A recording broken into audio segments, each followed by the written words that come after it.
make sure that everybody knows it, and then we tell them again. All right, Ms. Brown, Ms. Brown? Okay. Sounds good to me. Okay, okay, so staff, I'm sorry, any comments from the public?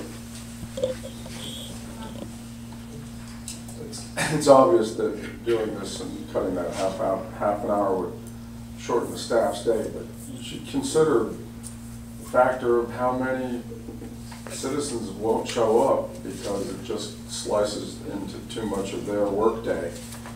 And, you know, it's already difficult getting citizens out anyway. I mean, it depends on what you really want. What do you want? I mean, I don't know if that's true.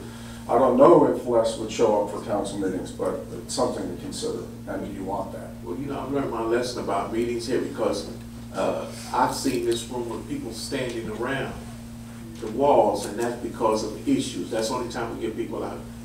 Basically, with a standard agenda, you're very rarely going to get a lot of people. Listen, but you say millage rate increase and everything, and you're going to have a lot of people. My taxes going up. This room is packed jam. All right. So I think it behooves us to consider, since we have a staff now that is working their behinds off, that we don't need to keep them here all night long with our little trivial pursuits that we do sometimes in some of these meetings. They do excellent work. They give us recommendations. We need to get them out, get it over with, and let them go home. All right? Yeah, you want to say something? I mean, aren't there, every month there's just 3 meetings. There's the planning and zoning, and then there's a work session and a council meeting, right? Correct. While we're on the subject of schedule, if we could schedule all those meetings to be on one night of the week, individually, I mean, separate weeks, but to make it on all of them on Tuesday night, could help with some people's schedules. I know Jason's here for work sessions and council meetings on Tuesday nights, but then on one Monday night a month, he's got to go to the planning and zoning, where when you've got children that have certain issues throughout the week, if you can keep yourself on one night schedule, say Tuesday nights for everything the city does in the evening, it might be beneficial to some of the city staff. Yeah. The staff have to. So just for clarification, so planning and zoning meets Mondays at 7, and so just for consistency's sake, maybe we can approach the planning and zoning committee to see if they would be amenable to having a 6:30 start and having all the meetings on Tuesday. From Monday to Tuesday. Right. That's what I'm thinking.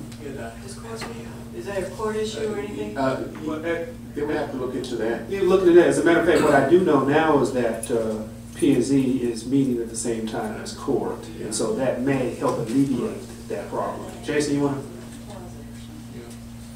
Yes, I just wanted to chime in really quickly. I spoke with Ms. Green regarding the court schedule.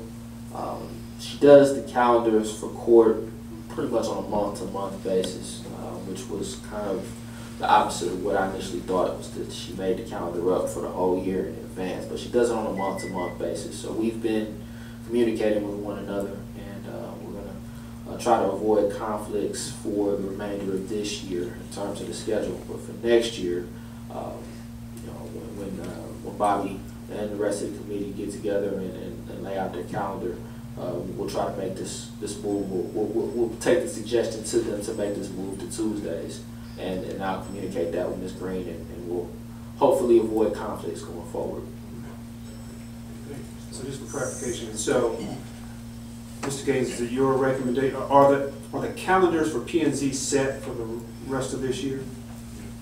And if so, can they be amended? Yes, sir. The calendars are set for the remainder of this year. I don't know if they can be amended or not. That's something that I have to check with Bobby on. But or you know, city clerk may have some background or insight on that as well. But yeah, I'm not sure if the calendar can actually be amended.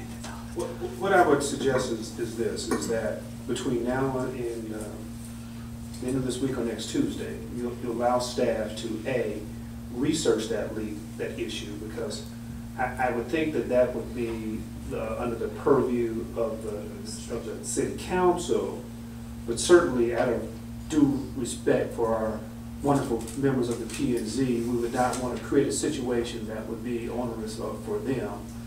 And then also we would check to see whether or not there's any legal impediments to making that change. We can do that research and have a staff recommendation to you by next Tuesday. And if there are no impediments and if there are no disagreements on behalf of the members of the P&Z, then we may incorporate that language into any resolution that we would consider for next Tuesday. Okay, all right, that's so moved.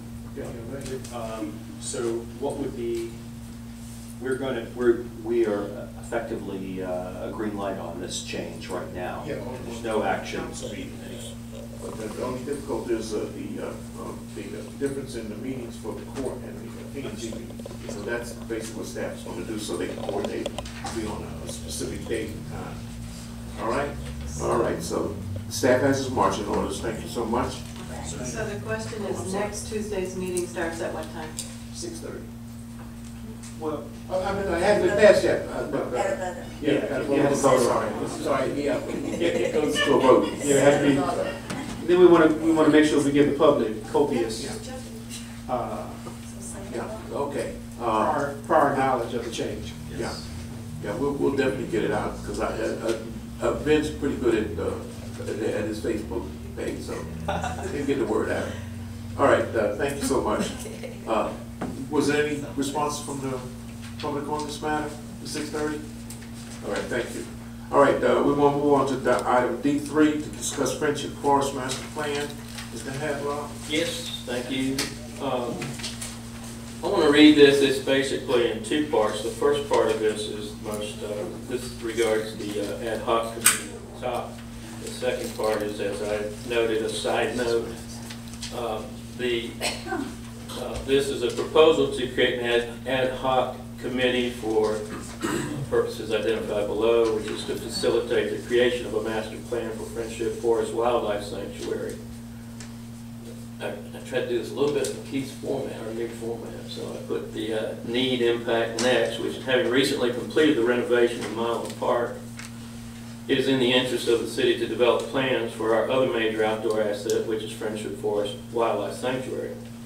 Lacking the funding to move forward with any project implementations at this time, the council nonetheless has the opportunity to lay the groundwork for the future of this facility by the creation of a master plan.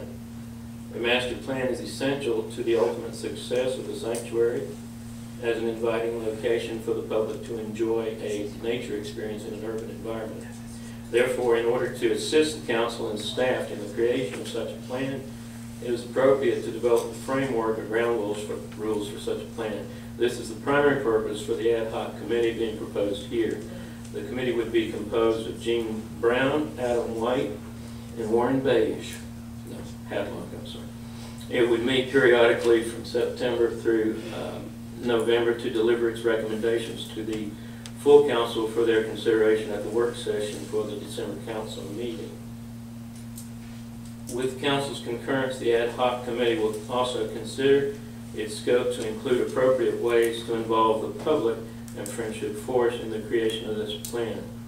I'll stop there, and I want to make a note that I really want the input of my other two proposed members of this ad hoc group, as well as Mr. Barker.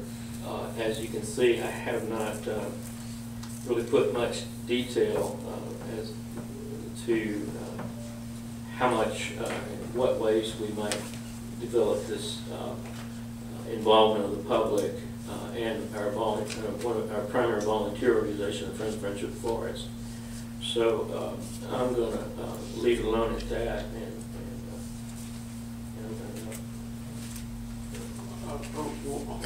Aren't you leaving out the Friends of Friendship Forest out of this committee?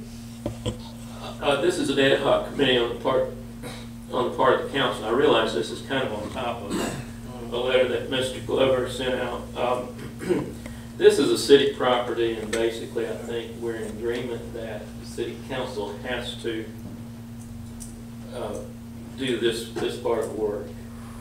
And in the process of performing this work, creating a master plan, this has to be the official master plan created by the city. I mean, that's what I'm talking about. In the process of doing this, we would include definitely Friends of Friendship Forest in its creation, as well as the public in a charrette type of atmosphere, and perhaps in other ways as well. So I don't want to get on, I'm sorry, I kind of get on top of Mr. Glover. I know he wrote a letter to the city as well. I think everybody has a copy of it now. So I'll open it up at that, and then of course Mr. Glover can, or Martha could come in later. So basically, the discussion comes to the fact that it is city property. It definitely probably needs a 501c3 organization that would oversee it. So in the meantime, how do we facilitate that so we don't lose this asset and it doesn't become, you know, like it did way back when I used to use it back in the 80s. So anyway, so it's a given. We don't want to lose the asset. We want to promote it. We want to capitalize on it.